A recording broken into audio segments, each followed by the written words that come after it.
This book is a walking HR complaint. I was more impressed by this book than I thought I would be. Perhaps that's normal if you're falling in love with a guy who is living in a sword. Here are the 14 books that I read in the month of January. It's finally the end of January. Thank God. We got a lot of genres here and a lot of successes. Like, it was a pretty good month for me overall. Let me take you through each of these books and tell you what I thought. I'll give you some brief thoughts about them and let you know if I think you should read them. I think I gave a 2-star out. I gave a 5-star out. Just a range of genres, a range of ratings. I've separated the books into the 6 best and the 6 worst, and I'm gonna alternate back and forth. So I guess that means I should start with my worst book of the month. My worst book of the month in the month of January was a book called Accidentally Amy by Lynn Painter. This was a romance that just got republished by Berkeley. It definitely had the energy of a book that was originally self-published and kind of sense when maybe the structure of a book didn't undergo as much editing as it needed. This is a contemporary romance. It follows a girl named Izzy when she accidentally, in a rush, decides she's gonna steal somebody's coffee cup at a Starbucks, and the person whose coffee cup this is Amy. And the guy that she proceeds to bump into and spill her coffee on is her boss's boss. He thinks her name is Amy. Her name is actually Izzy. They meet later that day on her first day of work and realize that their romance just cannot happen because they work together. And then you proceed to follow them for 300 pages as they sort of deny that information. It's quite silly, or I guess as silly as an inter-office romance between a superior and a subordinate could actually be. I had the unique experience of listening to the audiobook via a platform called Everand, which was the audiobook for the pre-published version, and then also reading a NetGalley arc of the newly edited version. So I sort of got a taste of what the book was before it got updated, and then also what it is now that it's been updated. This book is a walking HR complaint, which is made so much worse by the fact that all principal main characters work in the HR department. She is an HR consultant, and he works as the VP where the HR department reports into. It's just got this weird feeling of like, shouldn't you know better than this? And they don't. I think what's good about this book, and maybe a reason somebody might like it, is that it does definitely have a friends to lovers energy about it. There is an energy between these two characters as they continue to be friends and sort of communicate and see each other on their downtime. They continue to build this friendship and show up for each other and do favors for each other and spend time together. And it's sort of one of those relationships where they like cannot avoid each other because of how much they like each other's company, which I think is something that works in this book's favor and probably one of the only things I really liked about it. There is a degree to which the female main character in this book is giving Cameron Diaz in a 2000s romantic comedy. Do you remember those romantic comedies where Cameron Diaz's entire personality was that she liked cheeseburgers and liked to eat and was clumsy and would fall a lot? That is the entire personality of this main character, Izzy, and I didn't really care for it. That said, maybe it's a book for you. It's definitely not a book that I loved. I'm not here to rain on anyone's romance parade. I know for a fact there's better romance in the genre. I ended up giving it a soft 2 stars and change. Like, it really is not something that I would highly recommend. In contrast, a book that I really did love this month is called Fire Exit by Morgan Tolte. This is sort of a slow-paced family story about the main character of this book is named Charles, and he's actually not Indigenous, but he grew up on a reservation because his family worked at the school, I think, on the reservation. I'm pretty sure that's why he grew up on a reservation. So a lot of his friends and the girl that he got involved with when he was a teenager are all Indigenous. They're all part of the Penobscot Nation. He and this girl that he got involved with as a teenager had a child. She decided to keep the child and decided that he should not be a part of their lives. She was able to meet somebody from the reservation who would give her newly born daughter legitimacy within the tribe, because if I'm understanding it correctly, if you don't have 2 parents who are of the tribal nation, you can't get full citizenship within the tribe, I think. And she decided for that reason that the main character of this book, Charles, should be left out of his daughter's life, and that the daughter should grow up as if her mother and her mother's new husband are her parents. You follow Charles many years later as he is sort of living in very close proximity to this reservation, knowing that this fully grown adult is his daughter and unable to confront her or talk to her about it. He's also caretaking for his mother, who's very ill, and it is sort of a story of family. He also has a best friend who's struggling with alcoholism, and he lives across the river from the reservation and across the river from his daughter's house. I really really appreciate the atmosphere of Morgan Talty's books. He writes these really atmospheric books that really feel of a place. I am a big fan of Morgan Talty's writing, and I think he does a good job with this one. It was definitely one that I enjoyed. I think I gave it 4 stars, maybe. Maybe I just thought that this book was going to be something that it wasn't, but This Will Be Fun by E.B. Asher was not a book that I enjoyed this month. I had kind of problems with the structure of this book. This book is fantasy romance, and it follows a group of characters who saved their realm via this big quest that they were on, and they became very famous for it, and one of the people in this group died on that initial quest. This book picks up 10 years later. They've all lost touch with each other. They're not in contact with each other. This book is split POV, and you hear from all 3 of the remaining people in this group as they are entrusted with a new quest to save the realm 10 years later. I wanted this book to be dual timeline so badly I cannot articulate it. I understand why the authors decided to go with 3 different points of view in this book, because there are 3 authors in this book. E.B. Asher is actually a pen name for 3 different authors. I know Bridget Morrissey is one of them, and the married couple that writes romance. I can't remember what their names are, but it felt like they were reverse engineering a book that they could write instead of maybe thinking about what would best suit the actual story. I wanted to be hearing about the initial quest. I wanted to go back and forth to kind of see where these characters were 10 years ago, and instead you follow these 3 characters shifting from point of view to point of view who are all in the present moment. I just think it didn't serve the story as well. There are a lot of things that went down on the initial quest that are coloring the relationships that they have in the present day. I wanted to have that kind of like propulsive plot motion that happens when you jump from a moment in the past to something that is happening in the present. And I think that this book was just an idea that they had that they wanted to write, and maybe not so smartly executed. I understand that this is a fantasy book. It's not particularly romantic, although there are 2 romances between 4 of the characters that are in this book. I wanted it so badly to be what it wasn't. I wanted it to be fantasy romance. I wanted it to be more propulsive and to have split timelines, and instead you follow these characters just like kind of lollygagging around. The quest that they are supposed to start in this book, the one that happens 10 years in the future, doesn't happen until like 150 pages into this book. So it's just not paced particularly well, and it wasn't my favorite. I think it's pretty skippable, to be honest, which is kind of sad to say because I do think this cover is really good, and I think the idea of this book is something that I would like to see more in fantasy romance. I think I gave it 3 stars.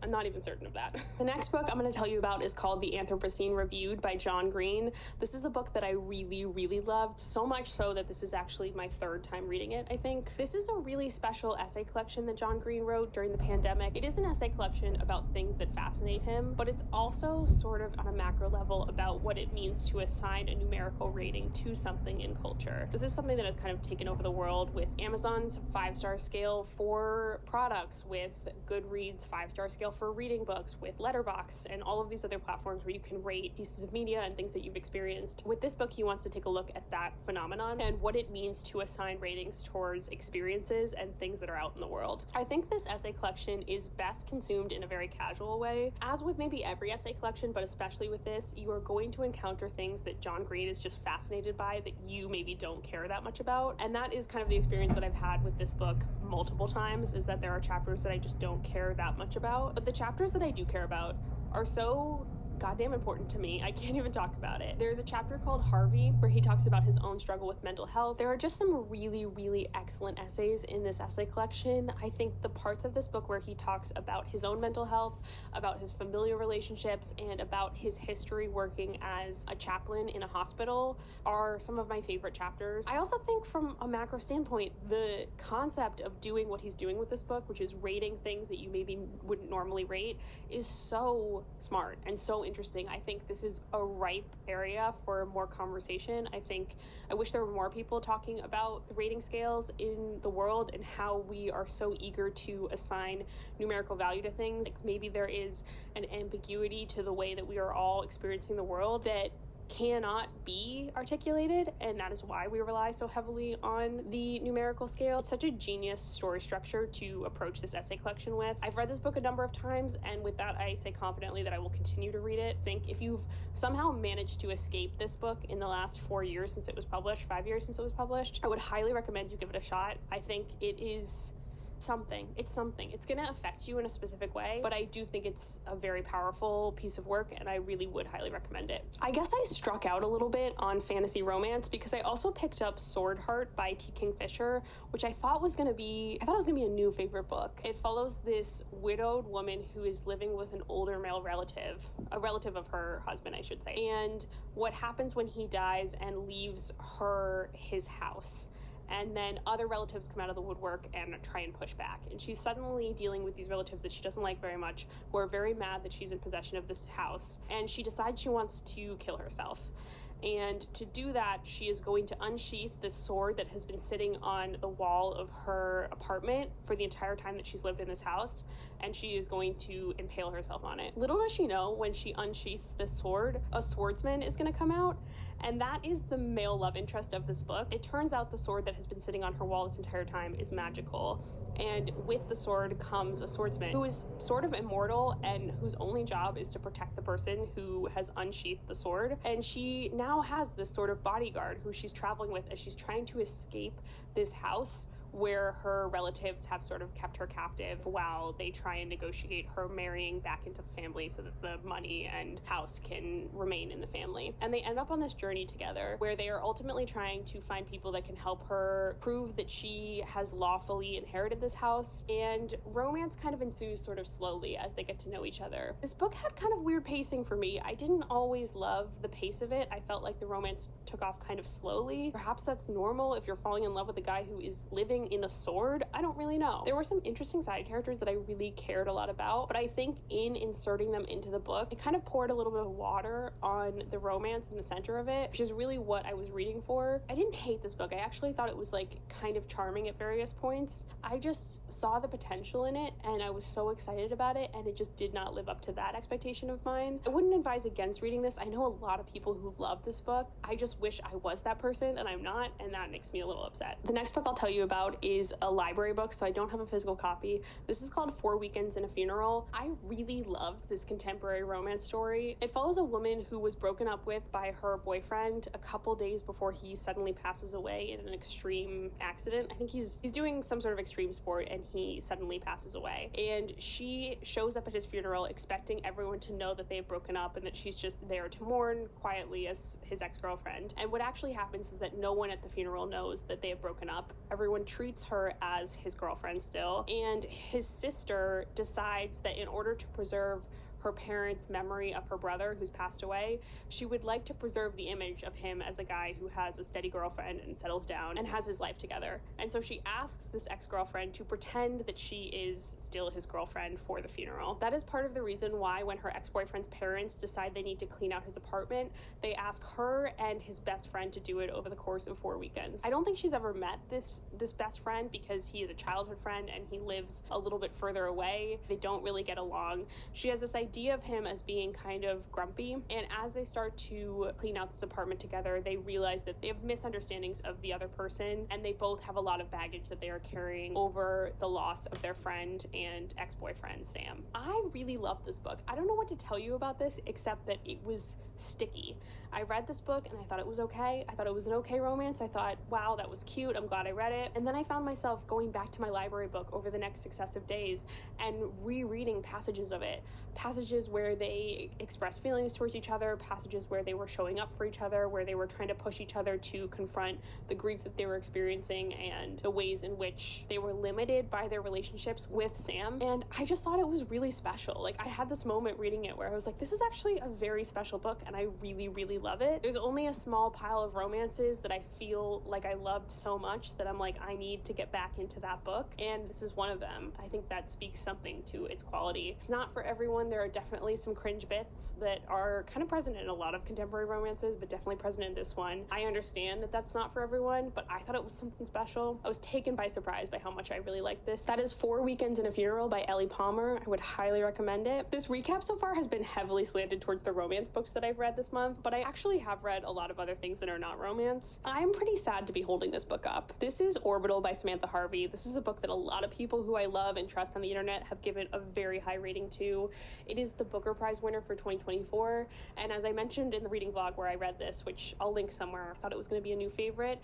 It follows a group of 6 astronauts. They're on a space mission on a spacecraft that is in orbit around Earth. They orbit the Earth 16 times over the course of a single day, and for that reason, the characters are kind of lost in time. Their mornings aren't their mornings, and their evenings aren't their evenings, because the sun sets and rises like 4 different times over the course of a single day for them. And a lot of this book follows sort of the musings of people who are looking down on Earth and reflecting on what is going on Earth. I wish I could say this book had more of the characters in it. I think that was my biggest complaint with this book, and the thing that I think is so frustrating, because this is a slim book, it's about 200 pages. If this book had been 300 or 350 pages, and those 100 or 150 pages had been dedicated to the astronauts and to exploring who they are as characters, I feel like this book would have been a new favorite of mine. There is a sort of lofty language within this book where you hear kind of musings about Earth, but in a very highbrow way, where it is talking about what it means to be a human on Earth, what it means to be one proof of life in a larger universe that probably has many more planets with life on it. I described this in the reading vlog where I read this, but I think that the best comparison I can give you for this book is that it sort of feels like the NASA video where you watch Earth in orbit from above.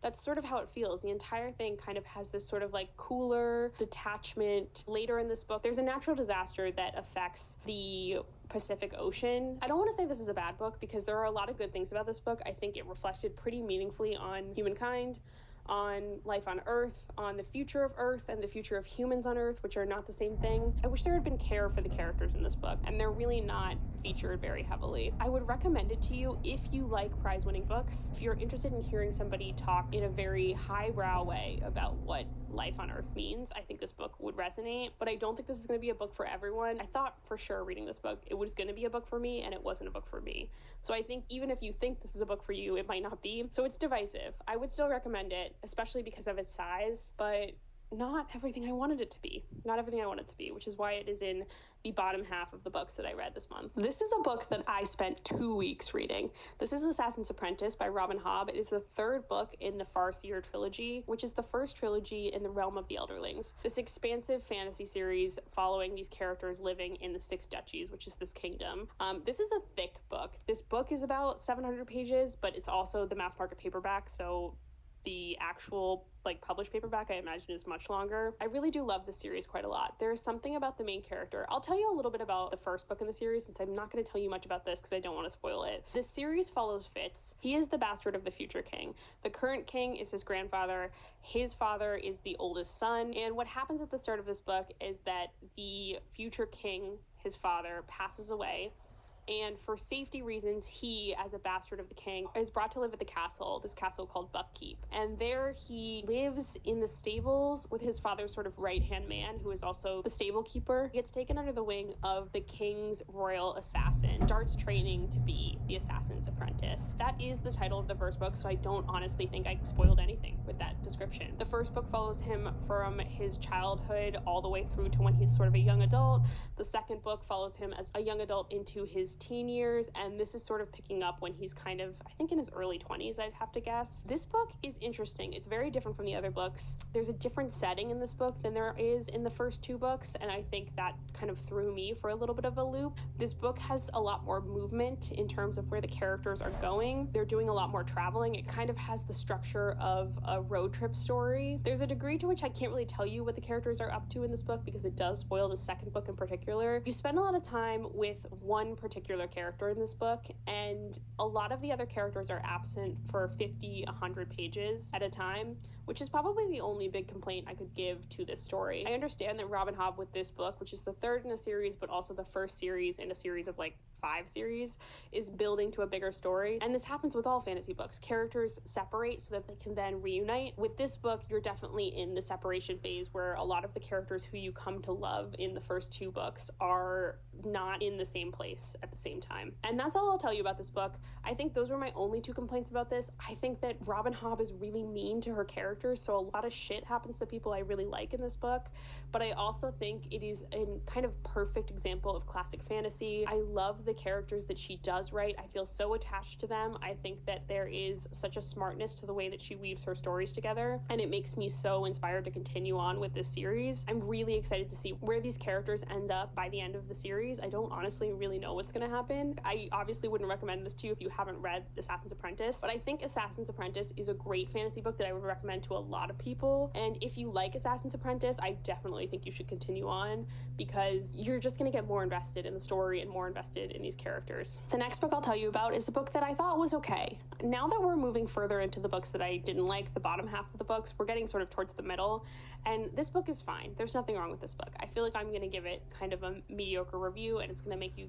think that you shouldn't pick it up, and I don't think that's necessarily the case. This book is called The Wrong Lady Meets Lord Right by Suzanne Allen. The thing about this book, and the reason I'm going to have a hard time talking to you about it, is that I found it deeply forgettable. It has not lingered with me. It was the second book that I read in the month of January, and I just don't have any memory of it. Like, I truly don't have that much memory of it. The main character of this book is called Arabella, and I believe her cousin's name is Isabella, and they go to court under the guise of finding Isabella a husband. And Isabella is from a richer family. They're cousins technically, but they're not in the same social strata. Arabella is destined to be some sort of governess, and Isabella is destined to marry rich and wealthy. Isabella is very chronically ill. She has this illness that kind of prohibits her from participating in society. And when they go to London to join in the ton and join in for the season, she has all these obligations that she needs to go to, and she convinces her cousin Arabella to stand in her place, because Isabella does not want to actually get married, and so she's not really concerned by the fact that her cousin is taking her place. I can't quite remember why Arabella agrees to do this, but she does agree to take Isabella's place, and she stands in for her at a bunch of society events, which is where she sort of starts to fall in love with this lord who thinks that she is her cousin. And they start this sort of courtship where Arabella kind of gradually falls more in love with him, and she is gradually becoming way more in over her head with this lie. Simultaneously, Isabella is living a life where she is very sick. She's being tended to by this London doctor who she's maybe starting to have feelings for, and that is sort of how the story kicks off and how the story progresses. I usually really enjoy books that have fake identities, like where people are assuming other people's identities. I've read a couple books like this. The book that comes to mind that this reminds me most of is A Lady's Guide to Fortune Hunting by Sophie Irwin, which I really, really loved. I think this book definitely falls into that same category where there are cousins of different wealth and status, and one of them is pretending to be the other. I really, really liked this. I just wish I could remember more of it. The fact that I had to look at the storygraph page so much so that I could remember what the plot of this is, I think goes to maybe the larger point, which is that it's good if you want something light and fun to pick up, but maybe won't have staying power. A book that I really, really loved, Little Women by Louisa May Alcott. I did not know that I was going to love this book. I had a suspicion because I've seen bits and pieces of the various adaptations over the years, and so I do know that this is a story of sisters. I know kind of loosely what happens with the plot. There wasn't a lot that was going to happen in this book that was going to surprise me. I sort of knew the story and where it was going, but it wasn't the reading experience I thought it was going to be. I think I thought immediately I was going to pick it up and become enamored by the writing and be so engrossed in this world with these sisters, and you follow them over the course of like 5 years, maybe more than that, and you see them grow up. I started reading this and I was like, this is good. This is a good book. I like this book. I'm not in love with this book, but I like this book a lot. And then I got to the back third. The last third of this book is so good, and there is a level to which I knew exactly what was going to happen because I'd seen some of the adaptations and I knew where the plot was going, and still as it started to go the places that it was going, I was so interested. There is a degree to which when these girls get older, their lives become more interesting. It becomes a question of, will they get married? Who will they get married to? What will they do with their lives? How will they pursue their passions? And I just really loved those kind of conversations as these girls became older and started to make different choices, and how you saw how different lives benefited the different sisters because all four of them are really different. And obviously there's a lot of tragedy that happens in this book. I think anyone who knows the loose plot or has seen an adaptation will know what I'm talking about. I'm not going to spoil it for the people that haven't read this, but it was very tender and emotional, and by the time I finished the end of this book, I was really sad that I had to say goodbye to these characters. I was really sad that I had to say goodbye to these characters, and I didn't necessarily realize until that last third that I was as invested in this book as I was. A lot of it kind of has sort of an Anne of Green Gables style, episodic, this is what we did this one Tuesday kind of energy about it. It's just like kind of day-to-day moments in here, especially in the first half, that are not particularly groundbreaking. I think the thing about this that you have to remember, and the thing that I kept reminding myself as I was reading this, is that there just weren't everyday stories about women the way that this book is at the time. Like, they didn't exist. They weren't being published, they weren't being written. And so for this to be published and to be written is such a feat. And I really cared so much about the characters by the end of it that I was looking at it and I was like, this is going to be a book that I really think about a lot. This is probably a book that I reread eventually. It's a really powerful story of sisterhood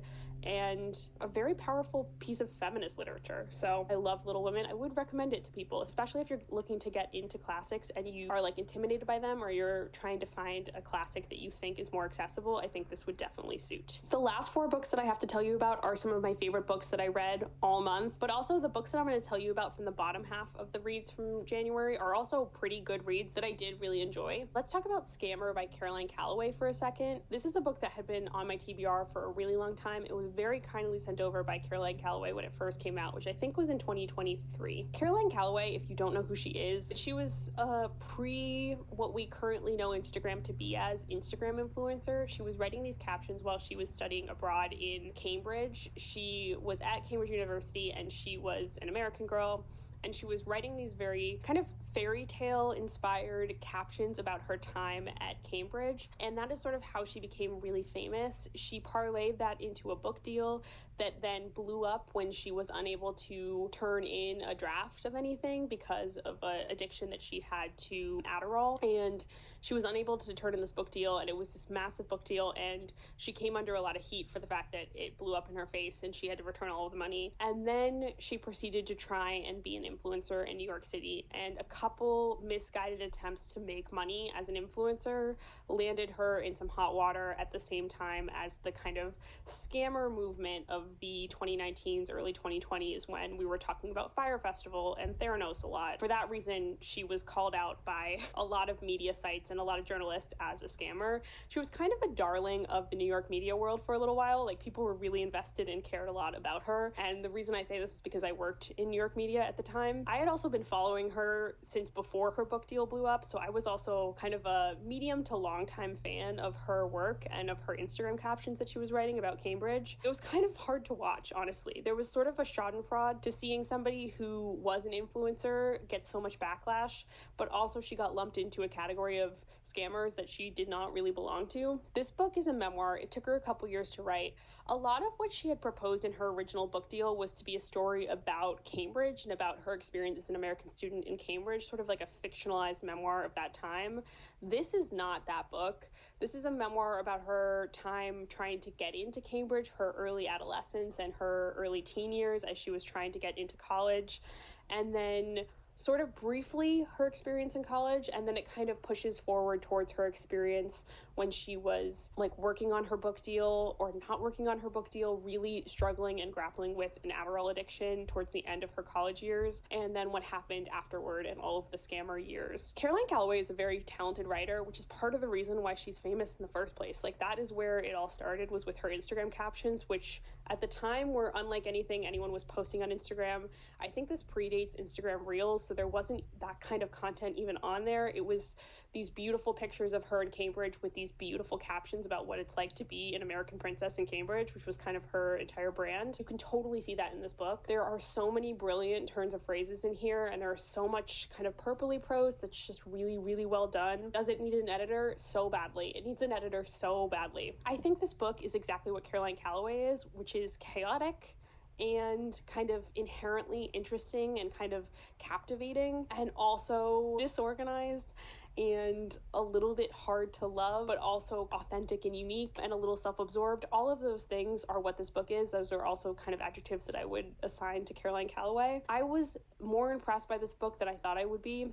That said, it was independently published by Caroline Calloway, and you have to pay $65 to get a copy of this book, or at least you did when it was first released. I'm not even sure it's still able to be purchased, so it's not a book that will be accessible to people who are looking to read it. I think if you can find a used copy of this, or if you can find it in a free little library and you see it, I would recommend you pick it up because I think it's interesting, and I think she is an interesting person. She promises some future works that she's going to be publishing in this book. She says that part of the reason why she doesn't talk so much about her time in Cambridge in this book is because she is planning on writing more books about it. I honestly don't know if she has the follow through on that promise, so this might be the only book we ever get from her. So if you see it, I would recommend reading it. I would never recommend paying $65 for this. I don't think it's a $65 book.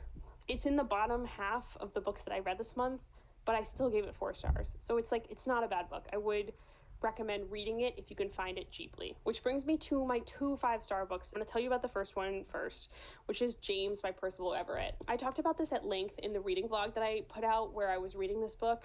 I love Percival Everett as a writer. He writes these really sharp and funny satirical books that have a lot of pace to them and a lot of dialogue, and you feel really kind of propulsively pushed through the plot of this book. This is a historical retelling of Huckleberry Finn. It's also one of the most popular books from the past year, so I'm not surprised if you already know what this book is about. It follows Jim, who is the slave who took Huckleberry Finn down the Mississippi River in that story, but it's from his perspective, and you kind of geniusly follow him as he code switches between what I guess I'll call like the vernacular you would typically expect from a slave to perfect English that he speaks with the people around him when he is in company with just Black people. And this code switching is so geniusly deployed in this book. You follow James with his family and with his community, and then he is suddenly a slave Jim and talking with a completely different accent and different voice.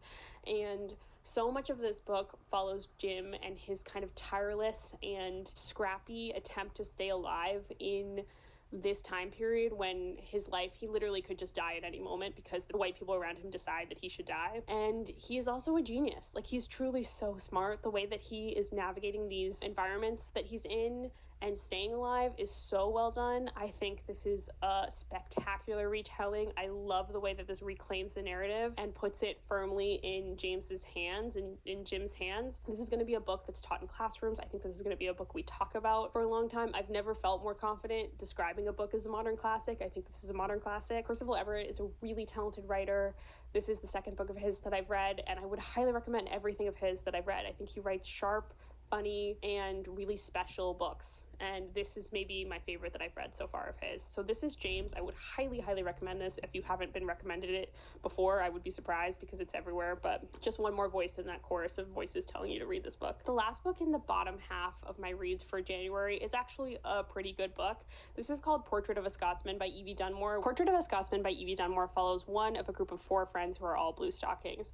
This character's name is Hattie, and because she gets in a compromising position with this man named Lucian in the beginning of this book, I can't even remember why they were in a compromising position, but she gets in a compromising position. She ends up being forced essentially to marry him. This guy Lucian is kind of rough around the edges. He's a Scotsman, and with that comes a certain degree of all of the stereotypes that were assigned to Scotsmen by the English during the time period. He also is a little bit rough around the edges just as a person, and they end up getting married and taking their honeymoon on one of Lucian's work trips, where he is headed up to go inspect this mine. He's kind of a self-made businessman. He purchased these mines, and he now has to go inspect the actual working conditions. And this brings the two of them out of London, where they are living in this mining town without a lot of the creature comforts that she, as a noblewoman, has come to expect. And it puts them on this weird, like, even footing that then kind of yields a better understanding of the other. As they start to move through this mining community, she becomes more helpful to the people in the community.